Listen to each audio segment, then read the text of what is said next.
justement qu'on puisse parler. Ouais.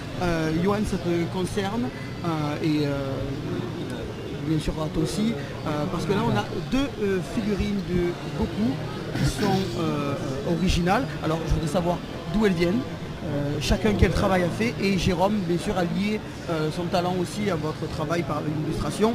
Racontez-moi tout ça les garçons. Si tu veux parler de notre ami Christophe. Oui, alors en fait, donc les sculptures ont été faites par Christophe Le Bihan, qui est un sculpteur français, qui aime bien réinterpréter un petit peu les mangas de notre enfance. Donc il a fait du Goku, il a fait du Gali, donc du Gun, il a fait du Nono.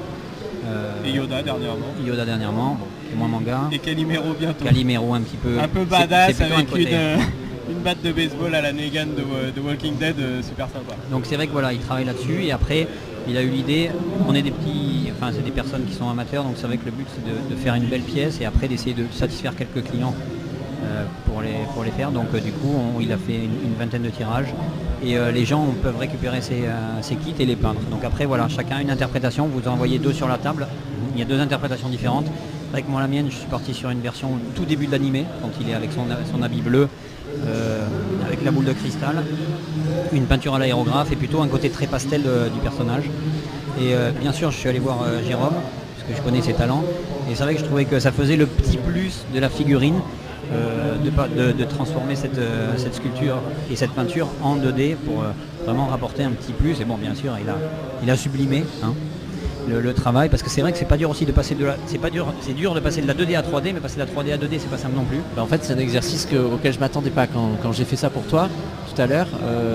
J'ai pas dessiné Goku comme j'ai l'habitude de le dessiner ou quand on me demande de le faire, tu vois, comme je l'ai fait récemment pour Brigitte d'ailleurs. Ouais.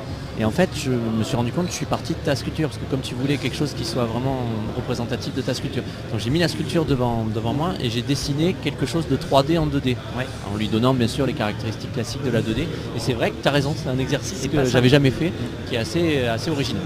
D'accord. Voilà. Et Jonathan, vas-y. Oui, Jonathan. Moi je suis parti sur une interprétation un peu plus agressive. En fait quand je dis agressif, c'est pas péjoratif, c'est juste que j'ai un côté plus exposé en collection et du coup je suis plus dans le vif au niveau des couleurs. Donc et souvent avec des éclairs ou des dioramas qui du coup attachent l'œil et le regard. Donc moi je suis parti tout simplement sur un Goku comme ça, un peu plus flashy.